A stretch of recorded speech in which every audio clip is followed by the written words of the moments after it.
ElkShape Podcast number 9. We are here at SHOT Show with two homeboys from onXmaps, Matt Siedel and Zach Sandu. I practiced that. Get a lot of Sandus. Don't Nailed tell it. them. Nailed it. We got lucky. So you guys are here, kicking it, explaining your product to some consumers, as well as talking to some retailers and all, probably getting hit up for sponsorships or whatever else you guys do at trade shows. But welcome to ElkShape. First time having you guys on. We've worked together for quite a few years, Matt especially. But pretty excited to have you guys on. Talk about a couple things. I told you we were going to talk about elk hunting. We're going to talk about a little bit of fitness and probably a little bit about discipline, personal development, and whatnot. So, but before we get started, Matt, kick it off. Introduce yourself. Tell us about you for those that don't know. Yeah, thanks, Dan. Matt Siedel, product manager for our hunt line at onX, and been with the company since 2011, so kind of right from the beginning. Back then we worked out of our houses, and we're kind of pretty scrappy, and made the chips for your Garmin GPS at that time, and expanded into the app world, a couple years ago with the Hunt app. So it's been a great ride. We went from kind of from the business side, like learning how to do everything yourself for the first time, and putting in lots of long hours, so really taking it as a baby and making it a concept and growing it. So that was a really cool journey it's pretty amazing after 8 years here what's happened. How did you get hooked up with onX? Yeah, so I had a friend I went to grad school with. I got a PhD in chemistry, and so I had another friend that was in chemistry grad school, and you have a PhD in chemistry? Yeah, so I was living in that world. I moved to Bozeman, was working in a lab after grad school, and my friend was like, I know this guy, and he's making these maps, and he needs some help. I think this is a good opportunity. I think it could be something really cool we could do here. So I went and talked with Eric Siegfried, our CEO and founder, and a great guy, and really kicked it off with him, and he liked kind of my passion about hunting and kind of my background just about, learning how to learn, really, kind of is what it all comes down to, and wanting to do another challenge. So brought me on with my friend Rob, and then we kind of just kicked it off from there, and really blew it up. Eric had a good base from there. He'd been hustling in Montana, getting into all the sportsman's warehouses and local retailers, and really had gotten a good start on the project. What a ride. I mean, to think about, I'm back in the day when there was just chips. Yeah. It kind of blew my mind back then. I mean, it wasn't that long ago. No. I know the first time I put one of these in my GPS, like I had a GPS, but I never used it like 10 years ago, right? Or like maybe a little bit for like marking and getting back. But like when I put this chip into my GPS and went hunting in Montana then, it was like mind-blowing. Because I've been trying to figure out where the state land started and stopped. Is this BLM? Is this Forest Service? You're looking at a little gazetteer, you have a BLM map, you have no idea. So like putting your location into that map, right? Your GPS location into that map was like the game changer. Yeah. And having a really good map. So it was amazing. Yeah. You can't hunt without it really now. In some instances, you had a great story about your antelope hunt in Idaho, where like you literally couldn't hunt there unless you had the app. And if you didn't, you had no business even getting close to the private. You couldn't hunt with the confidence. And unless you're just a dirtbag, which I'm not. I had too much to risk. So a lot has changed. And then we have Zach sitting to my left. Zach, I met you about a year ago, I believe, at Western Expo. And onX brought you on 2 years ago, a little over 2. Yep. Okay. Give us your intro, your background. Yeah, I mean, so I grew up in Missoula, Montana. I grew up hunting. My dad got me started early going along with him. Sports was always kind of a big thing, so in high school I didn't get to dedicate as much time as I wanted to hunting. I actually went on over to North Dakota to play college football at Dickinson State for a little while, but then decided, when it was time, I just knew it was time to move on with my career, finish college up, and I actually got lucky. There was an internship at onX, and so back then we were actually onXmaps, hunting GPS maps, the works, and I applied and started out doing social media and kind of worked my way up, and now I'm a little over 2 years and in the marketing department, kind of helping do the project management, helping on the strategy level with marketing, working with awesome guys like yourself, paid partnerships, ambassadors, stuff like that. So it's great. I mean, it's 2 years. We've changed so much. It's been a whirlwind, but what's awesome is I started using the chip probably 2 years after, and we wanted to support a Montana guy. We knew he was from Miles City. He actually knew my uncle. We tried it the first time, and it was, not to just plug our product, but it was a game changer. It opened up so much for us. So then when I saw the internship, it was, I dove head first, and I knew this was something that I wanted to do, and it was easy. It was the best decision I ever made. Well, this was the first year that the app pretty much came live, this right before the fall. And you guys sent me like a beta or something to test in July, and I got out with it a little bit. Yep. And I already had the app on the phone, but it was the new app. And luckily, the timing was just perfect, where I utilized the app entire September hunting Idaho. I didn't draw very good tags last season in 17, so I just hunted over-the-counter stuff in Idaho. Anywho, I never used my GPS. In fact, on maybe day 5, I pulled it out of my pack. I wasn't using it. I had my phone. I had airplane mode. Yep. I downloaded. By the way, if you're gonna use your phone, don't be a wimp and get one of those little phones. You ever see people get those phones with 32 gigs of memory? That's so amateur. This app's not for you if you are amateur. If you want to step your game up, I think my phone's got 128 gigs. Yep. So I just downloaded the entire unit, as much high-res detail as you want. And that's the nice thing about the app is you can pick how nerdy you want to download. So I downloaded all my spots, and I could also go on my desktop and kind of lock in some spots, and it would transfer to my phone, which was awesome. And then you guys have Google Earth, which was huge because it's not just looking at a topo map, right? You're looking at Google Earth, and you can do the hybrid and pull the topo features. So now navigating is really reasonable. You can find those meadows. You can avoid those blow-down hell holes. And then you can start marking waypoints and sharing them with your hunting cohorts to text it to their phone. And now they have it. I know that eventually you'll probably be able to go 3D. Okay, maybe. Smiles here. We'll see. I'd like to be able to go 3D on the Google Earth if you could, but my point is that I don't use my GPS anymore. I got an awesome Garmin Oregon with a drawer full of chips from onXmaps that are worthless to me. I should probably sell them. So who was the pioneer? Who had the vision to know that you guys could make it so guys like me who are pretty stubborn and like their GPS would switch to using our phones? Yeah, definitely. That was a lot of customer feedback, and Eric, our founder, his vision, recognizing, getting ahead of the curve, recognizing these smartphones are going to become the next GPS unit. They're the next camera. They're the next media source. You're consuming all of your shows and content and podcasts through your phone. So it's basically it's your phone's becoming your Swiss Army knife, right? So, everybody wanted to see the maps on their phone. We had a lot of customers, living that cutting edge technology, moving to smartphones. Even you think of smartphones and you're like, oh, they've been around forever, but it's only been 5 years, really. In 2012, a lot of people were still using flip phones and Blackberries and stuff. So now everybody's on, Android or Apple. So basically. What did you think when it came out and you had the launch? Were you guys nervous, or were you guys we got the bugs fixed, let's go time? Yeah, anytime you do a new rebrand, new website, new product, there's going to be some growing pains. But the thing that's amazing is we brought this in-house. We had to rebuild the app because we had so many users that we couldn't scale with it. So bringing it in-house, we brought a great engineering team. They built this in 9 months, so it was incredible. And the idea now, we were nervous for sure. It was right before hunting season. We had to hit that July date.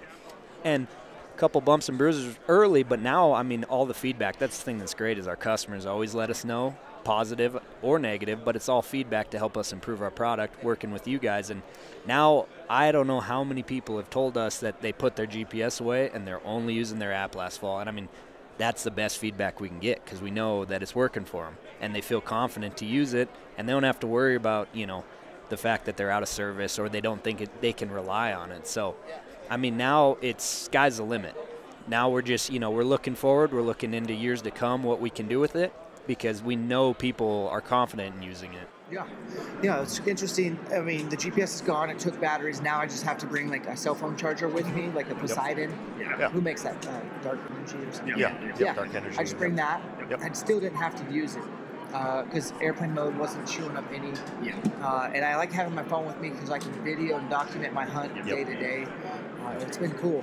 And I like knowing where I'm hunting. And then I guess people that already know are probably bored already. They're like, yeah, we get it. So let's go next level and let's talk about some of the layers that people can use. And it's scouting season time.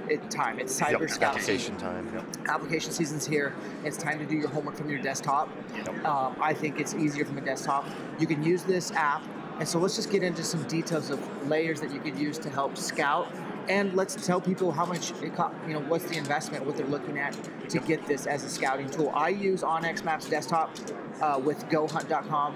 I'm not sponsored by GoHunt. I pay the membership fee, and I utilize both tools one on each screen.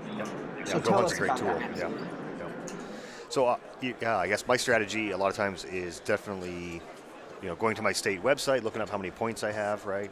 And doing that, and then I do also go to Go Hunt a lot. I also use Eastman's Hunting Fool, some other resources out there. There's so much great information out there that I don't want to really limit myself and only use one or two. So I like to use all those sources. But basically, in our app, there's a couple cool layers. I'll mention one or two, and then Zach, you can do a couple that you like. But we have a great partnership with the Boone and Crockett Club. And so it's a really unique data set. I think over 16 species broken out by county, the trophy records, heat map kind of. So if you're looking at elk or deer or antelope or Roosevelt elk, you can turn that layer on, choose whatever species you want, and then it'll show kind of the trends on where the trophy animals have been. I know that's important for some people to kind of be analyzing those trends. So that's one I use. And then maybe another one is Randy Newberg. I think a lot of people know Randy. We built a layer with him called the roadless layer. So basically we took all the roads in the US, we kind of built a filter, a script, a heat map, and when you turn that layer on, it'll show you the areas that are the furthest away from roads. And so we know the Frank Church is one area that really pops out, that roadless area. There's a lot in the Bitterroot, Idaho, Montana border, but there's some really cool spots in other spots. And so if you're a backpack hunter and you're trying to get away from units, you're applying for alpine, subalpine mule deer hunts, you want to turn that layer on, see if there's some basins stuff when you're applying for your tag that you think are going to be far enough away. The nice thing is like for that layer, you don't always have to go 10 miles from a road, right?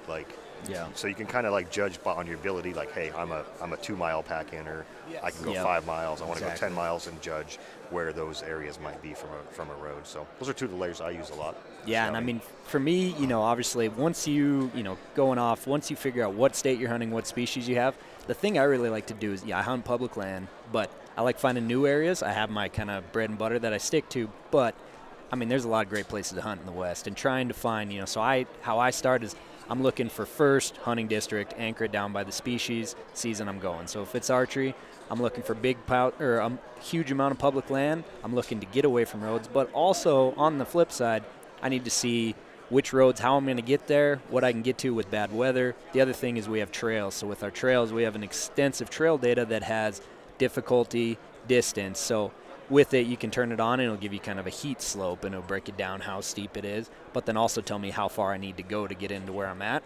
And then I'm just marking different places that I think I'll be camping, glassing, and marking basins that I want to go check out. And then it comes down to the summer scouting, and I'll need to go validate those spots and check them out. But I really like, I'll get a ton. I'll scout out a bunch of different areas that I want to hit that might be over-the-counter units, might be in my permit area just off to where I haven't hunted, and just kind of get that digital scouting down and see what I want to explore in the summer and fall and go check out some places. And then hopefully, they work out, and then I put them in the library for later on down the road. And a couple other layers is like the burn layer. Yeah. We should probably talk about that. It was a hell of a wildfire season in Montana last year. Hell, I've never hunted in such smoky conditions. I was over in Idaho, probably shortening my lifespan, but I wanted to hunt. I'm sure you guys felt the same way, but you guys have a burn layer, right? Yeah. It's awesome. We talked about this, Zach, but I want a Dan Staton dirt bike layer where it's dirt bike trails are allowed, because I love hunting off a dirt bike. The steeper, the better. The further, the deeper. We should talk about doing something like that. I know where I elk hunt in Idaho, it is dirt bike single track trail, so you can either hike it or have a horse on it, or you can have a dirt bike, but no four-wheelers allowed, and you wouldn't be able to get it back there anyways. That would be cool for a guy like me looking, maybe I want to go hunt Montana. Man, I don't have a horse, but I got a dirt bike horse. What are my options, you know? Yep. Yeah, we have been tagging our trails and working on a side project in the background, tagging the trails with what use you can do on them. And so we're looking at ways to then visualize that in the app. So when you click on a trail, you can say, yes, this is open for horseback hiking, single track, dirt bike. This trail is open for, motorized use from X to X date, or closed roads and stuff as well. So, yeah. The reason why I have these guys on and partner with them is that I think everyone listening knows that we're all about the do-it-yourself guys, the blue-collar guys, the guys that probably will never be able to afford hiring a guide, hiring an outfitter, or buying a landowner tag. You're lucky you have a finite number of days to get off a year to hunt. You maybe have a family you're juggling and a work-life, balance. And at the end of the day, you want to do it on your own. Those are the guys I like and talking to and encouraging, especially if you are new to hunting elk and you're coming out west. Maybe you live on the East Coast. Maybe you're a Midwest person, or maybe you just finally decided that you want some elk meat in your freezer. That learning curve is steep. I don't know about you guys, but I shot my first bull elk when I was 21. I'd hunted deer, and then I went to high school and stopped hunting for sports. And then my first, actually I shot when I was 19, my first year out of high school, I went elk hunting and just happened to shoot a bull. So then I was like, I got to get into bow hunting because I want to hear these things bugle. And I didn't shoot until 2005, so that was 4 years of tag soup out of state. Just a steep learning curve.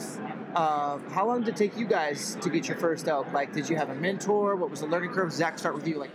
Yeah, I mean, for me, we kind of hunted. My parents grew up in eastern Montana, so more of the sage country, a little flat, and we would go back mule deer hunting all the time, do some permits. The West was it was tough my early years, and it took me till I think my freshman year of college to get my first bull elk. Shot a couple cows before then, but you're right. There is a steep learning curve even between the different habitats you're hunting. So if you're hunting archery elk over by Missoula where it's super thick, you're relying on calling and it's not as much spot and stock. So it's crazy, and just trying to learn the differences between them. I mean, it's exciting, it's awesome, but it does take some work. And like last year, I didn't shoot a bull. I had plenty of opportunities during archery, a couple during rifle, and I just couldn't quite get it done. And it's frustrating, but it kind of, it makes me want to work harder for this year, learn from it, and not make those mistakes. And it's not like you all of a sudden forgot how to elk hunt. I mean, you've killed elk. It's just, it's hard.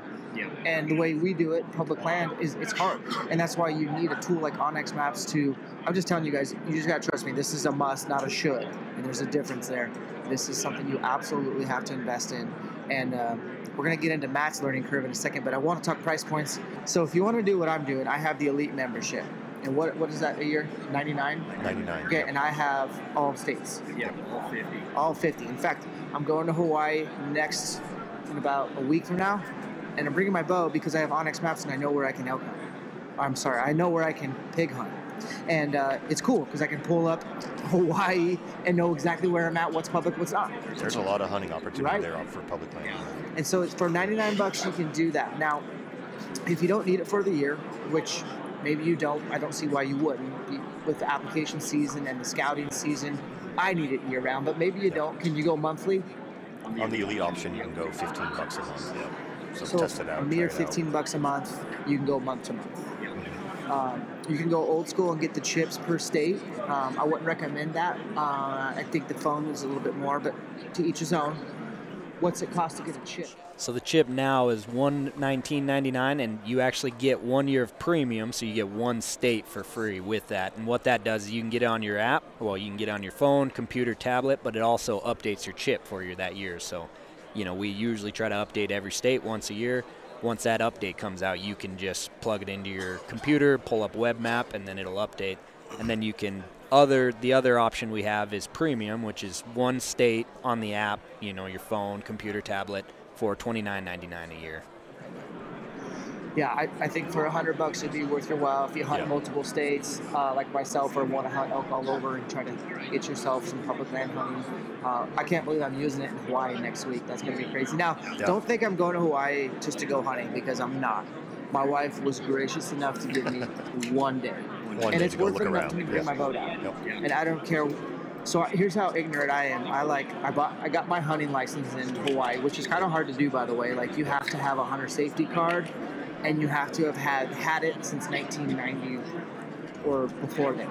So if you got your hunter safety, probably like Zach here, who's young, you have to take their hunter safety class, which I don't in person. You don't want to burn that time. So I did I sent the proof. I had my hunter safety, because I'm old, and so now I'm looking to buy tags, and I'm looking, and I'm going to do a podcast from Maui with a buddy down there who's going to show me the ropes, but there is no tags, turns out. It's just, you got to get your hunting license. So I'm pretty stoked about that. All right, so back to Matt. Matt, tell us your elk hunting learning curve, because everyone's is different. Yeah, I really probably didn't get into elk hunting until I moved to Montana, which was for grad school, so I was 22 then, but I grew up in Washington, and there we did a lot of blacktail hunting with my dad, and so I grew up kind of blacktail hunting in the bushes, in the low visibility, tight blackberries, reprod. So then I went back to college down in Oregon, played soccer there for 4 years, and so kind of didn't do a lot of hunting, during that time. Sports was a big part of my life growing up too, playing soccer from 5 years old to even now. We still play, recreationally. But then I moved to Montana, and it probably took, and I mostly focus on rifle hunting. That's just kind of how I grew up with my dad and everything, rifle hunters. So I took about 3 years to get a bull elk rifle hunting, and tracked one down in the snow. Luckily, it snowed, fresh snow, and tracked one down, and he was still in his bed looking the other way, and it worked out perfect. But that was after many blown hikes through the mountains. I think a lot of times the way I explain elk hunting to my wife, and it's been explained a lot, is you're taking your gun or your bow for a hike, and that's a lot of elk hunting is. But I think there's something to be said for putting in those long hours hiking, those long days. Like, that's some of my best days have been just wearing yourself out, right? And you never know what's around that next corner, that next hill. And so one thing my dad taught me from a young age is thinking positive. So that's kind of the one thing I take into all of my hunting business, my life with my family, is really having a positive attitude, and focusing on the positive has been just, I think, a tremendous tool for me. I think it's really actually changed certain situations by, the outcome. You don't think you can control fate, but I think I have sometimes by thinking positive. I don't know. I completely agree, and it's not always easy. There is more valleys than peaks when you're hunting public land elk. Okay, so be prepared for that. Zach, what is the one tip you would give? I think that's got to be yours. Positive attitude. Yeah, it's corny or cliche. It's so true. And when you're staying positive, you're ready to maximize on that opportunity. Like, if you're staying positive, like there could be an elk around the next corner, or or I'm gonna score that next goal on soccer. Like, you're just like, you're always ready to take advantage of it. Where if you're thinking, there's nothing around, and you just go charging through the mountains, and you're not looking around and thinking, and then out jumps an elk, and waste an opportunity. So I think your mindset plays a lot, like, when you go into certain situations. It's funny how hunting can change. It can go from 0 to 100 in about 10 seconds. Yeah. And you will be at the lowest of lows to the highest of highs, and possibly back to the lowest of lows in 15 seconds. Yeah. But that's why we do it. That's why we do it. So, Zach, one tip to help shorten the learning curve for guys that maybe haven't hunted or haven't quite punched their tag yet. They have hunted for elk. and they're just trying to shorten that learning curve up, what would you say? I think for me, it's preparation. And, you know, yes, there is a learning curve no matter what, but preparation can be, you know, talking to mentors, trying to see nitpick, you know, and just get a couple ideas how they're, you know, try to get a couple keys how it can help them out. But even e-scouting, just hiking, going and scouting out in the summer, getting boots on the ground. But even all the way down to preparing the night before, having all your stuff laid out so you're ready to get up, you start the day off right. It gives me confidence when I'm hunting to stay positive. You know, if I get out late and I think I'm slow up the hill and sun's coming up and I'm late, it's already the day. It's tough to stay positive when I'm not sitting at my glassing point when I want to be. So, hey, Dad, are you listening to this? Did you hear what Zach just said? He said have all your stuff laid out, ready to go for the next morning, instead of trying to do it in the morning, so you're never late. And it's funny that you bring that up because my dad and I fight about this one all the time. I like to lay my stuff out. I like to get up a half hour earlier than I'd prefer, but have it all ready. I would much rather be a half hour early than half hour late. Yeah. So The only thing we fight about is that I am not patient. I'm patient for hunting, but not to wait to get there. Like, I just feel like sacrifice some sleep and get everything, your lunch made, whatever it is you got to do. Add some toilet paper or whatever instead of just going to bed. Because the easy road, the seductive road after elk hunting all day is an ice cold brew or two, dinner, go right to bed. Yep. And you'll figure it out in the morning. No, you won't. Yeah. Never will. Be scrambling to find You'll be everything. late to yeah. the show. Yep. That's funny. All right, what else do I want to talk about? We'll transition to fitness a little bit. Not everyone's favorite topic, but it is my bread and butter. This is ElkShape. What do each of you do to prepare physically, mentally, for elk hunting or hunting in general? yeah, for me, I like to do CrossFit. When I played sports growing up, I played baseball, football, did track, and then basketball. So hunting was tough, but that was my focus year round. I was going from one sport to another. And then after I was done playing in college, I kind of still wanted to compete a little bit, but I also wanted to stay active when I wasn't hunting outside of hunting season. So went to a local box in Missoula, and it was great. I love it. I head there, I go right after work at about 6, and I hit it about, 4 to 6 times roughly. I try to get at least 4 every night after work, and it's great because it's an hour. You're moving, you're doing, I don't need to throw out the constantly varied movements, but you're competing and you're having fun, and it's got that community aspect. But the thing that's nice is it's not the dungeon, headphones on. That's just not what I like. I like the community. I like to get out. I like to compete, and it's been great because I can do it year round, and it doesn't feel like I'm working out. It doesn't, it's just quick. I get it done, and then as we get closer to the season, I ramp it up, start doing the hiking with packs. BHA did the great hike to hunt. That started in Missoula. Got a couple individuals in the morning. We'd hike up the local trail right outside of our office, actually. And then summertime scouting's always great. And shed hunting's another one. Me and my roommates, we're terrible shed hunters. Awful. But we hike a lot, and it's, we call it shed hunting, but really you're just getting out and you're moving. And yeah. It's ridiculous. And then when we don't find sheds, then it's scouting. So we're always successful in some ways. That's so cool. I won't talk too much about CrossFit because I think everyone knows I do CrossFit too. And if I found something, I will say this, if I knew of something better, I would switch. I would run another flag. I would do that. I just, in 10 years, I haven't. Are you at Zootown CrossFit, yep. That owner there, what's his name? John Petroff. He's a firefighter, right? Yep. Yeah. And then from Rocky Mountain Elk Foundation, Chad Carmen. Yeah, he works out there too. Do you guys ever go head to head? Yeah, we go in the mornings at 6 every once in a while. He hits the mornings. I usually go in the evenings, but sometimes we'll meet up at 6. That's awesome. Yeah. Matt, what do you do, man, to just prepare yourself mentally, physically for hunting? Yeah, so I had a big trip in Nevada this year, a backcountry. I went solo down there for 7 days, muzzleloader elk hunting. But to get ready for stuff like that, I just like to do a lot of different activities. So I still play a lot of soccer in the summer, which is good for the legs, the stretching and that stuff. Yep. Mm-hmm. Yep. And you still think you're young. Yes, so that's the danger, of going from to full speed to full sprint and to stopping, So you got to definitely be ready for that. A lot of running, so I'll do like trail runs, do some competitions. I'll enter them and I'll just run my pace, but I do trail runs in the mountains in the summer and stuff. And then we we luckily in Missoula there's lots of outdoor activities and stuff around. So me and the wife try to trade off biking to work once a week. So I'll take the kids, to school and etc. And she can bike that day. I'll bike another day. We live up on a mountain, so you gotta always bike up a mountain 2 miles to get home, and hike. Sometimes I'll just hike from my house all the way to work.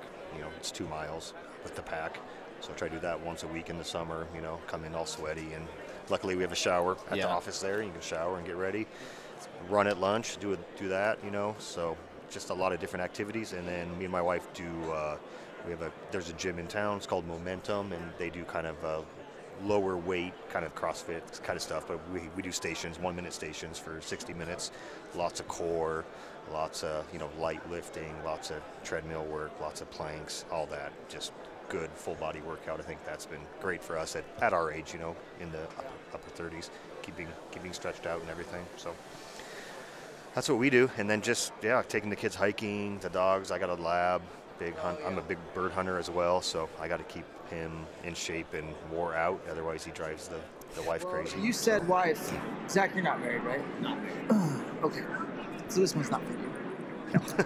Matt, is it challenging to balance work, family life, and hunting? Being gone and having kids. We talked about that in my last podcast with Mark Boardman. He's over at Vortex, and we're, him and I have kids the same age, and it's just different when you have kids versus when you didn't. I mean, you miss your wife, but you're hunting. Leaving the kids is a lot harder. It is tough. How do you balance that? Would you have any advice for guys that listen and have a family, passionate about hunting, but just maybe, or like me, and struggle with balancing it all? Yeah, I guess in my life, I love work. Like, I love being at work and doing everything there. So that's always, a struggle. But it's like, it's nice because you can do stuff on your phones now or after the kids go to bed. So that's been pretty easy. But the hunting is like such a condensed season. Like you can start in Montana in August for antelope, but like it's like 2 or 3 months, right, of pretty intense gone. And and it's tough for my wife to understand sometimes there's back-to-back weekends or like, so I think a lot of it for me has been like getting it on the calendar ahead of time, months ahead of time, and like making sure she knows, like, and scheduling it out a little more. Back in the day, I could be more spontaneous with surprises. Women Yep. don't like surprises. Yep. And that's still Get it on the calendar. Put it on there, communicate it way out. Put 2 or 3 on the calendar, and then that makes it easier to do the extra 1 or 2 or shift spontaneous ones. Which, I mean, stuff happens because of weather. I'm planning on going hunting this weekend, Janet, and then 2 weeks ahead of time, right? And then I'm like, the weather's bad, or it's going to be raining, we can't get in on the road, like it's going to be gumbo, and then like I want to change the next weekend. So you got to have there's some flexibility. But like when I went to Nevada, or when I go on a hunt, it's like, it was interesting when I went to Nevada by myself, and I got there and I hiked way up on the mountain before opening day, and I'm sitting there and I'm like, I like miss them already. It's only been like 1 day of driving down there, 1 day of hiking in, and I was like, I kind of want to go home and see them, right? But I'm like, but I'm hunting, but I'm like also, so you're torn. So I have a 5-year-old and a daughter that's almost 2, so yeah, they're a lot of fun. Luckily, I've taken my son for the last 2 years on different hunts. He's been antelope hunting, deer hunting, duck hunting. He's 5 now. Yeah. So he went on a couple, not as many trips this year because of kindergarten, but when he was 3 and 4, he went 3 or 4 times with me on different trips with my dad and then my grandpa. So it was kind of 4 generations of us out at antelope camp, which was a lot of fun. So get the kids involved too. So yeah, you kind of have to do shorter trips. Morning trips. You can't be out all day. With little kids, but exposing them to that, picking up knickknacks to bring home, a little tiny spike shed or a rock or a feather, like, and having that little gift, they love that stuff too. Well, guys, I know we're all hungry for lunch, so let's kind of wrap this up. Let's end with this. So on here, I've been consistently talking about one of my favorite subjects, discipline, and it can pertain to anything, but I'm super excited about, if you ever listen to Jocko Willick's podcast, he's got discipline is freedom, discipline in your finances, discipline in your time, And that could mean anything as far as maximizing your day in and day out. Do you guys have any input on discipline as it pertains to hunting? Whether it be an elk hunting discipline that you do or something you do outside of work, discipline-wise, that's going to make you a better elk hunter in the fall. Or a better version of yourself. This could be personal development stuff. Let me give you an example. I think that, and I'm going to advertise my goal, because I think that's always, is I think I need to be more disciplined on, when I wake up in the morning, I always check my phone to see what time it is. And I usually get up naturally without an alarm, somewhere between 5:30 a.m. and 6:30 a.m.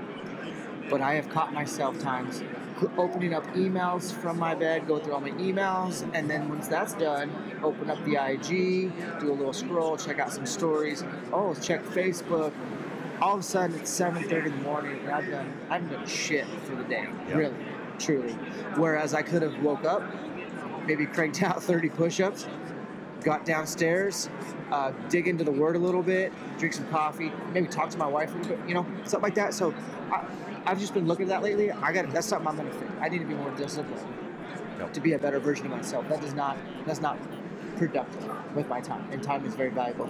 Do you guys have anything like that or that you're working on? I'd love to hear about it, inspire people. Yeah, I mean, I think mine is establishing a routine, which is, being disciplined. But, so I go into work 7:30 to 8. I start my day kind of off the same. I check my emails, get the new ones going through.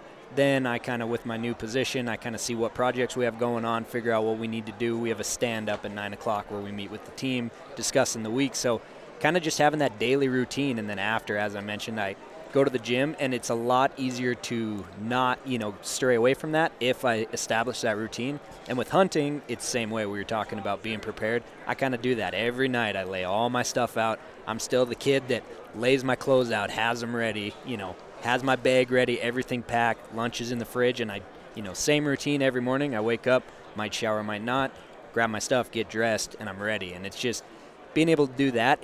I don't get away from it. I don't forget anything. I'm confident in the process that I'm doing. There's two things I want to do in the elk camp in the morning. Not to be rude, I want to drink coffee and I want to poop at camp. I don't want to pack anything out. I don't want to think. I want to get out the door. But I want those two things to happen at camp. You know what I'm saying? And it's tough to do that when you're scattered, so the discipline. And I've made a video before about that on my YouTube channel about being ready to go every day, even though you want to stay up a half hour later while you're tired, fatigued, just get your stuff ready. All right, Matt, anything related to the subject? Yeah, there's one thing I've been trying to do a lot. I have it's building good habits. And so I found, being in the app world, I've got a couple different apps I use now to track habits, and it's just as simple as like a checkbox, right? So I have a couple habits, and sometimes I'm successful, like getting 7 days in a row or whatever. So like one of my habits is exercise, right? I want to exercise every day, and so I want to do that. Like another one is talk to the wife, and when I say talk to the wife, I'm like really ask her like, how was your day? Like ask some questions, right? Like take some time, even if it's 5 minutes at dinner, whatever, to do that. So to build on that relationship. So I've got some other goals, flossing my teeth, right? Like you forget to floss your teeth, but you're like, I want to floss my teeth every day because I got 50 years left of my life. Like, so sometimes I'm successful, sometimes I'm not, and I'll find you kind of go through streaks, and so you kind of have to decide. You get put in certain situations, right? Like after work, or you got somebody visiting for a client and they want to go out and have a dinner and a beer, right? And so that's I'm not gonna be able to exercise that day, maybe. But if I plan ahead and really like look at my schedule, so I think part of that is like planning ahead, thinking through the day. I can usually knock out all those goals, and just keep those habits building, and eventually they become part of your daily routine, right? We all get up, we all brush our teeth because we've been doing that since we were little, right? But there's other goals, other habits that. So I really want to improve some habits and keep improving myself, right? Because I think I'll continue to be a better version of myself, every day. So. That's awesome. Yeah. Well, guys, I think that wraps up a good show. We haven't had lunch. We talked about going to lunch an hour ago, but we did this instead for you guys. So hopefully you got something out of that. I really enjoyed talking to both of you. That's what I love about podcasting, is I really get to know people even better. And people get to know you well. And I really appreciate what you guys are doing for the hunting industry. And for us hunters, we're thankful for your product. And for those that have never tried it, you can take my word for it. Go check it out. That's onXmaps.com, and give it a free trial. If you're not sold, let me know. I'd be surprised. So, all right, guys, thanks for listening. Let us know. We'll explain it a little better. Yeah, exactly. Take care.